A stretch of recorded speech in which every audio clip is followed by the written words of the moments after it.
You know that feeling you get when you're against traffic? You feel so good. Freedom. Yeah. You feel so good, especially when you're like, ah. And then for a while, I said, let me think. We as a people, we need to start learning to think collectively. If you're going to, I know it's the period of elections. People are getting ready to be elected and all of that.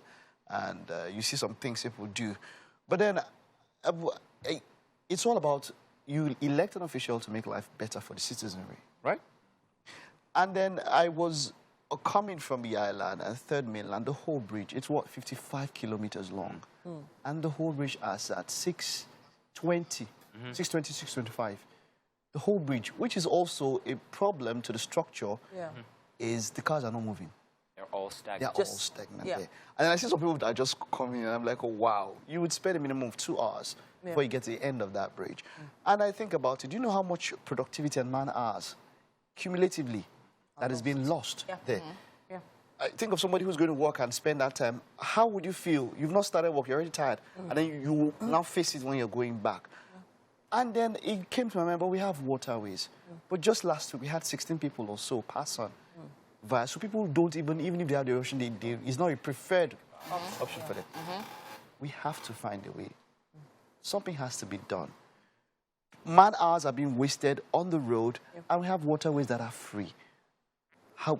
Something has to. I hear your rants. That experience from our guest from yesterday. You want to tell? So the guest, that was supposed to come on the show yesterday, actually put up a video on his Instagram talking about how he went to drop his child at school, did the school run, and that's before 8 o'clock, obviously between 7:30 and 8 o'clock, and as at 1 o'clock when the school was closing, he hadn't gotten home. But that one, he was not planning to come. Just let's leave that one aside. No. But I actually have a concurrent experience. My best friend, she was my middle one. This is true. She called me saying she wanted my other friend's phone number. Why? Because she wanted to stay over at her house in Ikoyi. I said, what happened?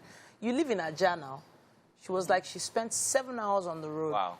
She left her house before 7, and as at 1 o'clock, she hadn't reached Ikoyi, and she said she was too tired to go back home. Ajah to Ikoyi. Ajah to Ikoyi. Ajah to Ikoyi. Yes. I'm telling you, I mean, we're lucky. That's 15 minutes. I'm telling you that we're lucky that Winfrey got married. Otherwise, she would have been in that traffic yesterday. Wow. I just wanted to bring her in here. But I want to come from a solutions angle. That's why I said waterways, for now, easy way. Because now there are a lot of constructions happening. I feel like that will take some time. If we declutter the roads by using the waterways as effectively as we should. They've talked about this for years. They talked about the waterways. They've encouraged people. They put things in place. But maybe not enough. People, on the other hand, are scared to use the waterways because, of course, look at what happened over the weekend. But then there's another thing. There are two things. What can the government do, which is one, which is we can only rant about, quite frankly, and perhaps the elections. And then the second thing is, what can you do as an individual? Exactly. What can we, as a group of individuals, do? I'll tell you something that we do. Inside each of those cars you see on the Third Mainland Bridge, there's one person inside it. There was the picture I saw of a bus that can sit 70 people and a road with 70 cars. And if you see the road, it was all with like 70 cars and then one bus. Now, I know we have the BRT services and all, but people don't like to take them because they feel, no, I can't do that. You know, that kind of thing. But how about pool services? I mean, carpooling rather, where one person in the neighborhood says, okay, today I'm driving, everybody come with me. I think we can lessen the number of vehicular movement on the roads if we do that. If we're not selfish. I understand what you said, right? And of course, to be very honest, the bus service is not like people don't want to do it because they feel too uptight. Sometimes I'm going somewhere, I honestly don't feel, like when I had a car, I honestly didn't feel like driving. I literally just parked my car and go with the bus. It's not because anybody's feeling too uptight. It's because of the history of things that happen on the bus. The state of the buses and all of that. I remember when recently, when not too long ago, the BRT buses actually came and they were fresh and you had a lot of people that actually knew, parked their car, actually go with the buses. Because they were sure that they still get it. But then again, before long, it all starts to rehabilitate again. And it's back to square one. To be honest, I don't know when this is going to end because the truth is, in Lagos especially, there's a sequence, right? It's like a part of the year. You can literally predict what the traffic is going to be like and all of that. I'll just say, in the meantime, while we are still here, just try to get your mind off the traffic. I'll talk about try to ease yourself of the stress. Fine, you can't ease yourself of the stress of driving, but at least when you're driving, try not to get too worked up. Listen to music. It's hard. I like to snack when I'm eating. Hard.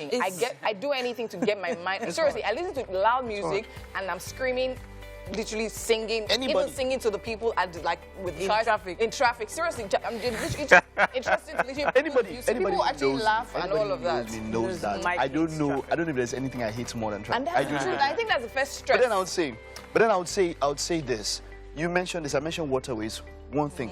The most developed cities have the best metro systems. Very, very We're true. going to set up this city, our metro, aka public transportation, has to be top notch.